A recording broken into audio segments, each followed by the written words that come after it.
سلمت قلبي.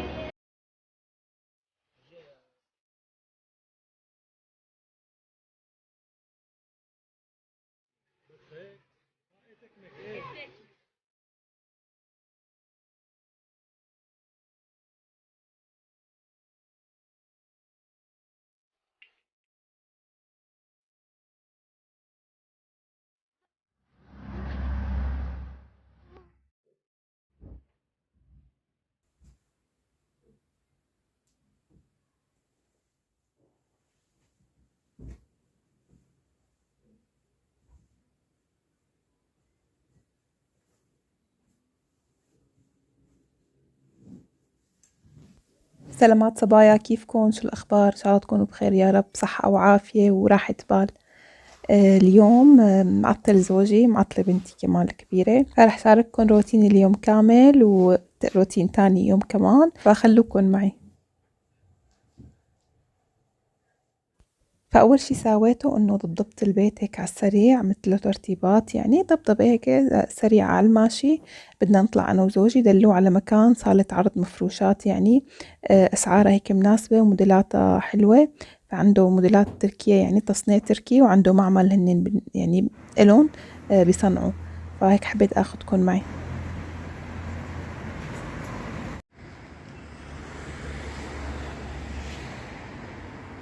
وعن جد مثل ما قالوا لنا، يعني في عندهم كتير موديلات حلوة، والموديلات اللي بيصنعوها هنن والموديلات الجاهزة كتير حلوين. فمن أول ما فت لعنده الحمد لله لقيت طلبي وبسعر كتير معقول على هو السوق اللي شفته. بإذن الله هيك بشارككم بالفيديو الجاي أنا وطقم أخدت وقديش أخدته وكيف أخدته، بس لحتى أشوف كيف وقت بيوصلني، يعني شوف جودته. حبيت صور لكم من الصالة عندهم اللي عارضينها في تقومة كتير حلوة بألوان البني، بس أنا حبيت أغير عن البني.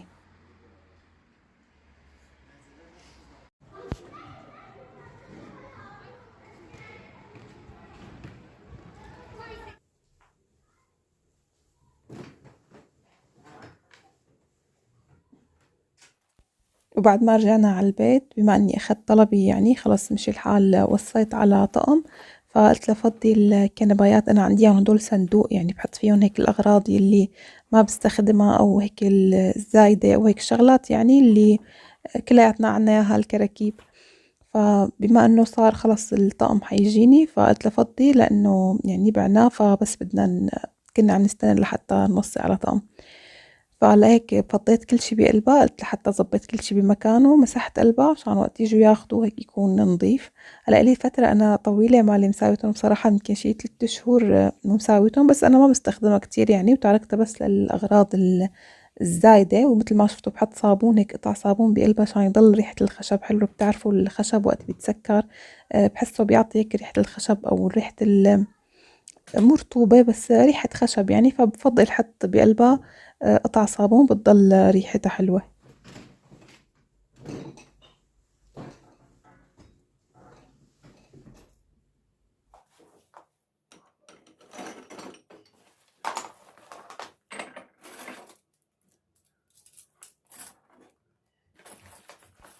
هلا هون قلب الكنبايات انا بحط فيهم مثل الازاز اللي ما بستعمله. ما بعرف، يمكن اذا في حدا مثلي هيك، انه اذا في فنجان، طقم فناجين راح منه فنجان او 2، ضل محتفظة فيه، مع انه شغلة مو حلوة بلاقيها، بس ما بعرف ليش، بقول بركي اعتزتها بركي كذا. حاطة مثلا هيك شوي من زينة رمضان، معالق مثلا زيادة بستخدمها وقت مثلا الضيوف بيجيني. شغلات البلاستيك، شغلات هيك السيران، شنطات السيران، يعني هي الشغلات كلياتنا بنحتفظ فيها، بس ما بنلاقي وين نحطها. هلا الطقم الجديد ما فيه صناديق، يعني هلا شفتوا الموديلات الجديدة كلها بدون صندوق، وبصراحة بتجي أمكن يعني، وخشبة وسفنجة بيجي أمكن من هدول اللي إلهم صناديق. فهيك بعد ما فضيتهم دورت لهم على مكان، كل واحد هيك مكان، وحتى الشغلات الزايدة كلها يعني ما خليت عندي، حتى خاصة الإزاز ما خليت عندي شي يعني ما عم استعمله.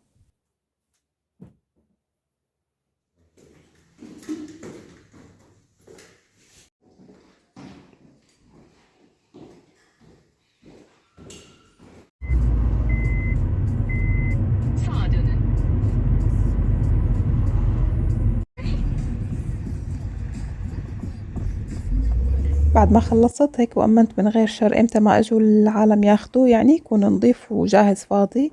فاتفقت أنا وبيت أخي إبراهيم وتسنيم إنه نطلع هيك مشوار، نطلع على كافيه ومطعم هو اسمه بارا. رايحت له أنا قبل هالمرة، رايحت له على الفطور، فطوره كتير حلو، وشاركته بتذكر مرة معكم كمان. بس هالمرة رحنا هيك على الغدا وقت غروب الشمس، كتير حلو كان المنظر، والجو كان يوميتها كتير حلو كمان.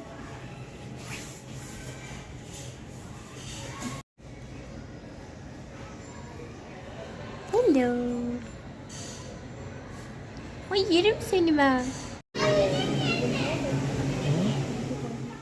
بعد ما قعدنا هيك وروقنا، طلبنا كل واحد طلب هيك على ذوقه. بصراحة المشاوي أول مرة بجربها عنده، كتير طيبة هاي الكفتة، آه، الشيش طاووق، حتى البرجر، البيتزا، كله طيب يعني. جربنا من كل شي لأنه كل واحد طلب وجبة شكل، وأسعاره يعني جدا عادية. ما يعني ما تعتبر غالية، مانا رخيصة ولا تعتبر غالية، فبنصحكم كتير إنه تجربوه. وقعدته كتير حلوة، هي على البحر، فإذا رحتوا قبل يعني على العصر أو قبل الغروب بكون كتير المنظر حلو.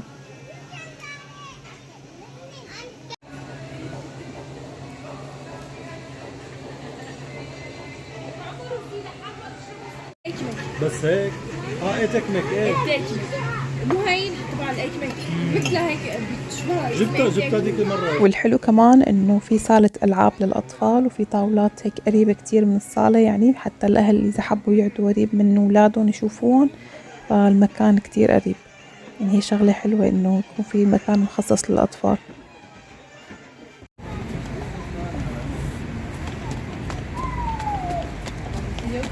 فبطريق الرجعة نحن راجعين على البيت، قال عبالهم ياكلوا حلويات. فقال لي أخي إنه وين في مكان هيك ظريف، قلنا له زيتونة يعني اللي بجمهورية بيلكتزو. فرحنا لعنده، عزمنا هيك على حلاوة حمصية والمدلوقة والنابلسية، يعني دول الشغلات المعروفة. الله يعوض عليه يا رب ويرزقه. بصراحة حلوياته يعني لا تقاوم، حتى القهوة عنده كتير طيبة، بنصحكم تجربوها. مو دعاية ولا إعلان يعني، بس كتير حلوياته ظريفة. مع إنه الفرع التاني تبع الفاتح بيقولوا إنه مو كتير ظريفة الحلويات عنده، بس هذا ملاقينه نحنا كتير ظريفة حلوياته، بصحكم تجربوها.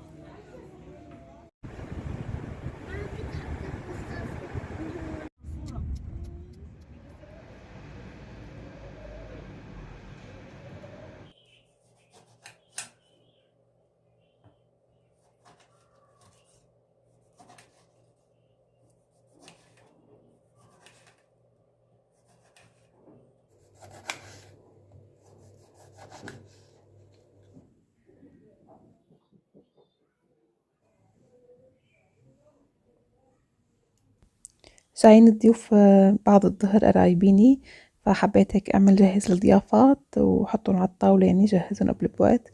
هيك سويت، حبيت ساوي صحن فواكه يعني مشكل، هيك شوية بردقان وكيوي وتفاح، عم يحبوها الأولاد هيك البردقان يعني مع قشرتها. عم يتمتعوا بأكلها، فحطيتهم بهذا الصحن عشان غطيهم ما يسودوا. والترمس شاركته معكم اني مساويته، عملت كمية يعني لا بأس فيها. فهيك متبلين جاهزين عندي، كمان هيك سكبتهم بصحون، وهن كمان من شريبة المتة، يعني هيك بنجتمع أنا وياهم سوا بشرب المتة. كتير أنا بحب العالم اللي بيشربوا مثل حكايتي. هلا أنا بحب كل العالم، بس اللي بيشربوا مثلي مثلا بيحبوا المشروبات السخنة، فكتير بتفق معهم. وضيوفي من هالنوع يعني بيحبوا المشروبات السخنة مثلي، والمتة من المشروبات المفضلة، فهيك ظريفة مع عدد صبايا كاسة متة بتطلع غير شكل.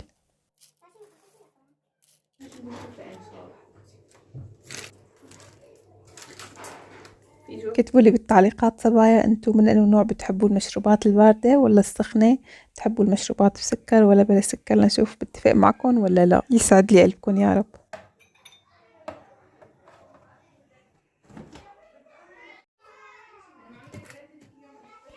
حبيت أغير عن القهوة وضيفون كابتشينو من اللي عملته معكم سوا بالفيديو الماضي. هي رغوة الكابتشينو. إذا بتحبوا طريقتها بتلاقوا بالفيديو اللي قبل هاد مباشرة. سخنت الحليب، بين ما يسخن الحليب قلت لها حط الحلويات، سلم إيديها والله يرزقها يا رب. جابة من محل التركي اللي احنا بنجيب من عنده الحلويات، هذا المحل عن جد بلاقيه مميز كتير. بس حلوياته مو مثل حلويات الأتراك، في حلويات عند الأتراك كتير حلوة يعني، تلاقي مناظرهم حلوة يعني شكلهم حلو، بس طعمه مو كتير. هذا لا، شكله وطعم يعني حلوياته كتير ظريفة. الله هيك يبارك له.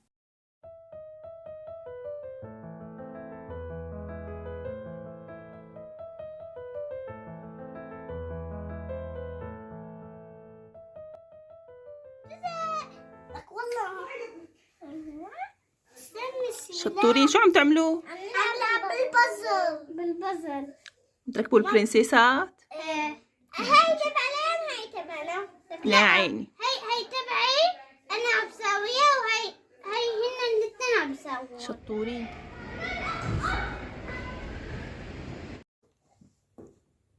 Beğendin mi? Çok mu beğendin? Ne kadar beğendin? Çok güzel. Çok mu güzel? Evet. Teşekkür et bakalım. Çok güzel. Teşekkür ederim ablacığım. Evet. Haklısın. Rica ederim.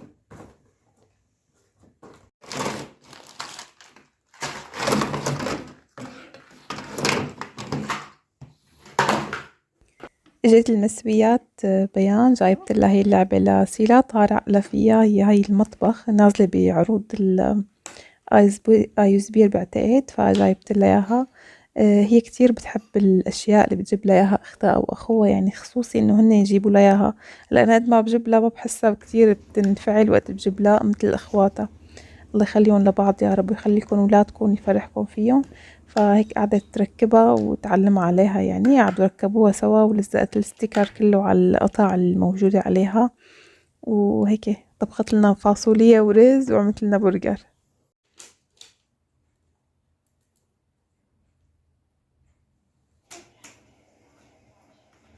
شو عم تطبخي لنا سيلا؟ بحب احلى اشياء. احلى اكل؟ شو الاكلة؟ اكلة فاصوليا طيبة. سويتي لنا برجر؟ برجر فاصوليا عم ساوي. فاصوليا؟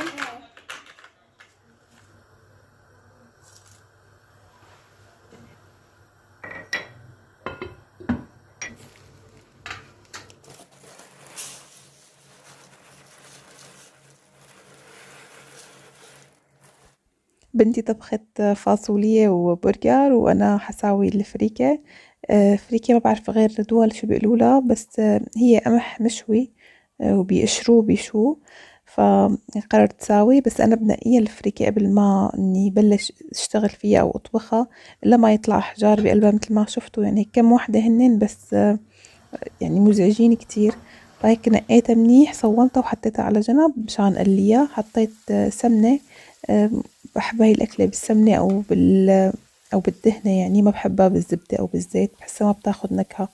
فهيك بضل بحمصها لحتى تطلع ريحتها تفوح ريحتها مزبوط يعني تقريبا بحمصها شغلة 10 دقايق وربع ساعة بضل عم حركها. بعدين بحط من مرقة اللحمة أو مرقة دجاج حسب بشو طابخينها. أنا هون كنت سالقة لحمة يعني حطيت لها البقل على طريق اللحمة وسلقتها وأخدت شوي من مرقتها. طبعا المرقة اللي حطيتها ما بتكفي لاني انا بحط لها يعني بدها هي تاخد عيارين مي بس انا ما بحط العيارين بحط تقريبا عيار ونص والباقي بحطه هيك يعني تمريق. حطيت لها ملح وفلفل للنصبة وغطيتها بس هيك تبلش تستوي يعني بنوص شوي عليها.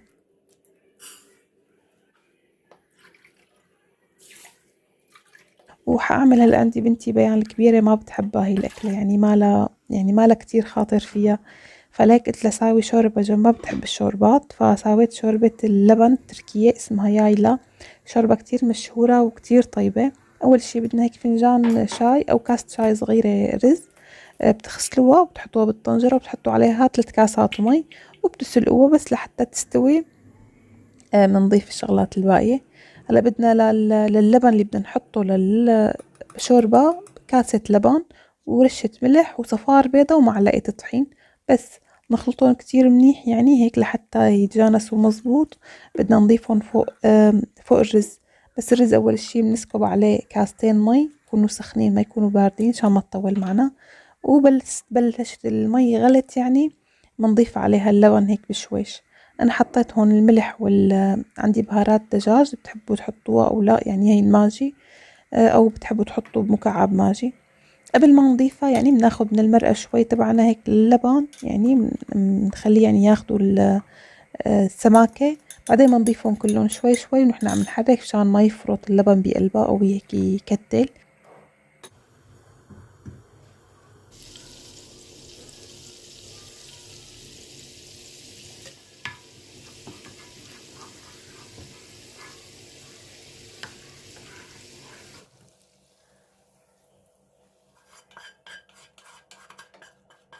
وبعمل تقلاية نعناع، بس معلقتين زبدة، بحط لهم هيك معلقتين نعناع بس شوي لحتى تسيخ الزبدة، بحط معلقتين نعناع دقيقتين وبحطها فوق، بتركهم يغلوا هيك 5 دقايق عشان ياخدوا النكهات وبتكون خلص جاهزة.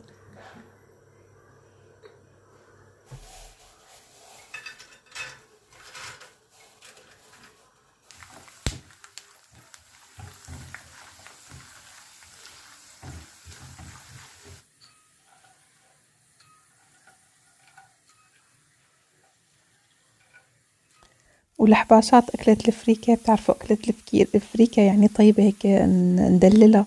قليت أول شي لوز هيك، قليته شوي لحتى أحمر وصفيته وخليت الزيت، قليت فيه البازاليا، قليتهم شوي يعني لحتى أخذوا نكهة التقلاية وبس. بقى قلبت الفريكة، كانت استوت الفريكة، أخذت معي الفريكة على الغاز تقريبا ساعة وربع لحتى استوت.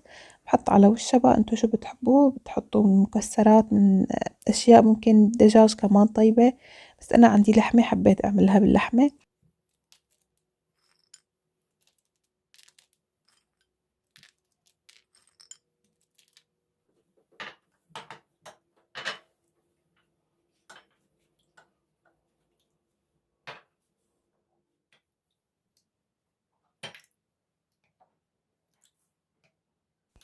وجنب هاي الأكلة كتير بيلبق لها سلطة اللبن بخيار، عملت سلطة لبن بخيار وهيك كان عشانها. بتمنى منكم إذا كنتوا عم تحبوا الفيديو وتحبوا محتواي ما تبخلوا علي باللايك، اللايك كتير مهم. وإذا كنتوا جداد عم تحضروني انزلوا اشتركوا وفعلوا زر الجرس على الكل لحتى يوصلكم مني كل جديد أول بأول. بنصحكم تجربوا هاي الشوربة لأنه كتير طيبة، رح تدمنوها.